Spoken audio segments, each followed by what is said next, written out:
Here is the 1/2 inch drip tubing tutorial 101 basics.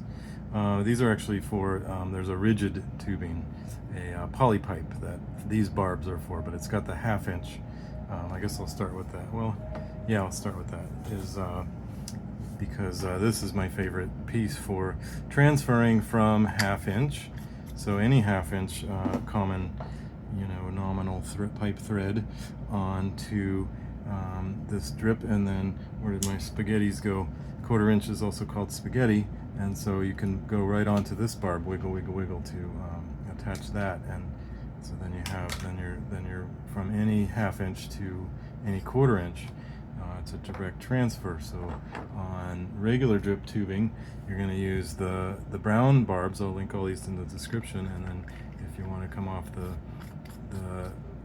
1/2 inch drip tubing to 1/4 inch blank tubing, then you use this transfer piece that I'll link in the description. And so again, I showed you the straight one for the poly pipe going to 1/2 inch. There's an elbow too, which is really awesome if you're coming up in a planter and then you're going straight over, and then you can go horizontal with the drip tube, with the 1/4 inch drip tubing. And so same with the T. I showed you the fancy T. It's also got an elbow. You can thread right onto there and straight to 1/4 inch from 1/2 inch without having leaking stuff. And a lot of times you'll just go straight from the barbed tubing to the 1/2 inch transfer to the 1/4 inch drip. And then if you're coming from a hose situation, you got a hose there, and then you got a piece like this with has to be hose thread. You don't want pipe thread on there, but then it also got some Teflon tape on there, because this is a nice used part, pretty special, hard to find, but I'll link it for you. Hose to 1/2 inch to 1/4 inch. So there's a way to get straight to 1/4 inch tubing if you just go into a few pots, not a whole yard or an area that needs the 1/2 inch drip flow volume. And then I'll show you the 1/2 inch. There's various 1/2 inch tubing. Also, I got a few different kinds here to show you. This is the more rigid poly pipe I was talking about for the gray fittings, and that goes on there. And then you put clamp rings, and you need a special clamper to clamp the cinch rings onto the 1/2 inch, and that's a much more robust, what would you say, pressure system. It can take higher pressures than even constant pressure, but then you'd want to put 2 clamp rings just to make sure. This blue stripe one is for sprinklers. The funny pipe, this one's called, because it's a little more rigid, and so you're coming off of another, maybe a 3/4 pipe or even PVC, and then you go onto this funny pipe, and then it has these elbow transfers, and then you can use that part again because it's dropped it. Then you can use it again on the, kicking it around because I'm on video. Here we go, got it. 1/2 inch from the funny pipe to, there you go, onto there. So you got that situation too, and that's with the funny pipe. And then here is this is the 1/2 inch drip tubing, comes in brown or black, and this is a blank tubing.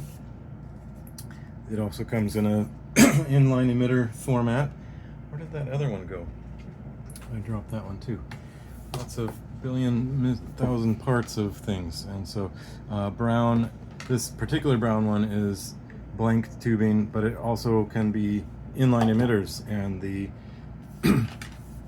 black tubing can be blank, but this one is inline emitters. See the hole there? That's an emitter. And so this has emitters every 12 inches. And so you can lay this down and in your yard, and then you don't need to put emitters, poke them in every so often. This is the poker that you would poke a hole in there, but it already has the emitter. You can see with that bulge, but you could add another one if you poke a hole with this sharp poker. These come in packs, and I'll link those in the description too. You can poke in there, and then you can use your any kind of 1/4 inch tubing with the barb fitting. Oh, so many things around. Here it is. with the barb fitting. So you poke a hole in, and then you put the, whoops, place is falling apart. You poke a hole in, poke, and then you poke any of the barbed pieces, and it does take some effort to get that in there. So then you got the you're going straight to 1/4 inch off of 1/2 inch, and you can do that with the drip tubing. Since it's thinner, it's really not impossible, but extremely difficult. You can use a metal tool, I've seen them do, to poke to get a barb like that into here, but you often break these just trying to shove them in to the poly pipe. This is poly pipe, the really rigid one, much less flexible. These are very, very flexible. You still need elbows and things for when you go around corners and whatnot, but that's your primer on 1/2 inch tubing.